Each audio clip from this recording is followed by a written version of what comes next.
Greetings, comrades. My name is Gigantals, and okay, if the thumbnail for this video doesn't make you go what, I'll be very surprised at what would. The reason why I'm making this video is because there's something funny I noticed when I was arguing with a group of Arians a while back. I think I can never remember how to pronounce them. Arians or Arians? You know them. Not Hitler's chosen race, but the Christian heretics that believe Jesus was all man, no divinity, right? So those guys, named after Arius. Arius, I think it's Arius. Anyway, so the funny thing is that you see when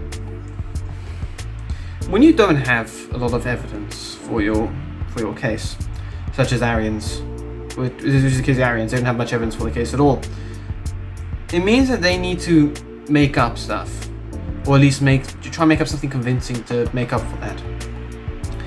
And I was arguing with a bunch of Arians a little while back on this non-denominational post or something, and someone said that they said that typical things, Saint Constantine, he okay, they didn't actually call him saint, but I'm calling him saint. They said, oh yes, Saint Constantine, he influenced the council. He made them combine pagan gods and stuff to make Jesus more godly.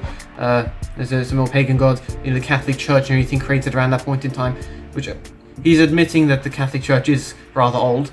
And he says, oh, it was all a big conspiracy. And obviously I can refute all that stuff.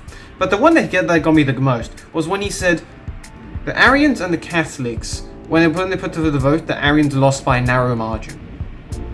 And I was laughing my head off from the other side of the screen. I then asked him a question in which after which he didn't respond.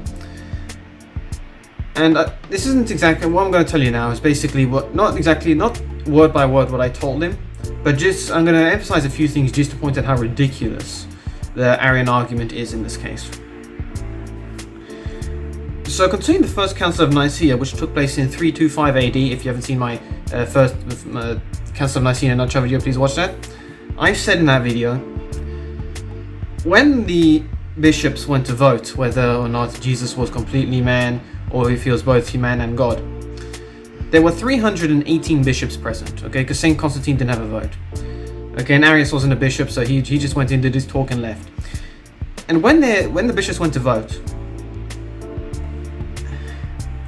in what sick, twisted world, there's no logic whatsoever, is 2 a narrow margin of defeat to 316?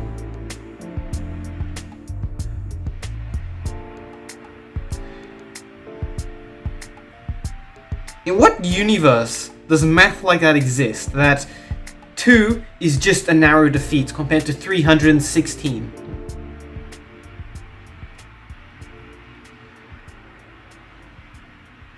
You see, this is the thing when you deal with these fundamentalists or people that reject history and everything. They can't use fact to support their case, so they just make up stuff on the spot, or maybe they read it from another fundamentalist and it's literally they're spewing it out word by word, nothing more than a parrot.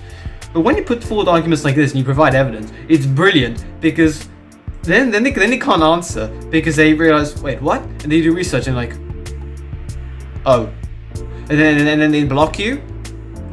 Or they'll just go into another whole shock and accusation thing. But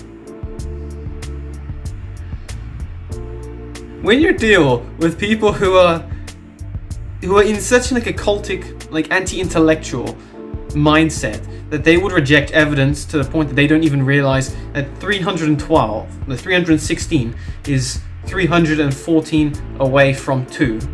Okay, 314 numbers between them. And they just brush that off and pretend it doesn't exist in order to prove that their point is correct. And when you argue with people like this, you see how absurd it is to believe what they believe. Because they have to, like I said, they have to reject all fact. They have to reject the logic. They have to.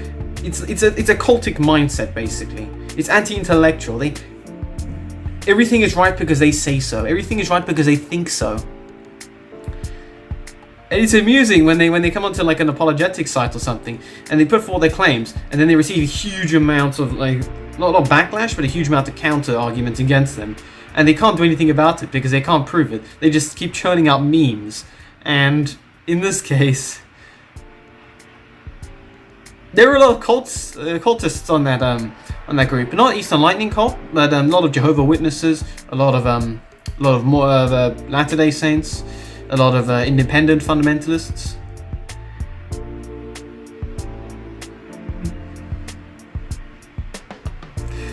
Honestly, I thought it'd be a little bit harder when it came to apologetics. When you deal with irrational people like this, you find out that like 90% of the people you'll ever argue with won't even answer because they don't have a claim against you. And then they'll pretend you don't exist. And then they'll go and argue with someone else. And then you're like, hey, you didn't answer my question. And then they're just too embarrassed to return.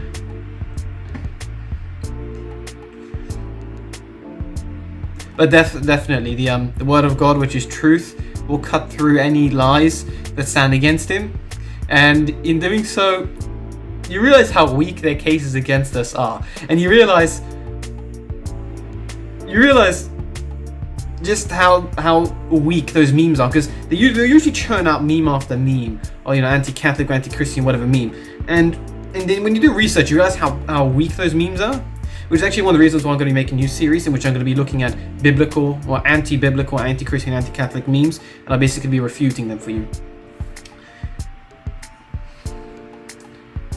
But when you realize just how little evidence there is for their claims against us, you will laugh, because then you realize that Satan is so desperate that he's basically turning people into these anti-intellectuals who parrot arguments without actually understanding them or actually understanding their sources. So when I come across an atheist who says there's no evidence for Jesus, and then I give him like 20 sources that prove Jesus did exist, they don't answer. They laugh at my comment, but they don't answer. And in this case, it seems that Arians forgot that there are 340 numbers between 2 and 316. Because when the facts are inconvenient, you must reject them to justify your completely illogical, senseless, laughable worldview.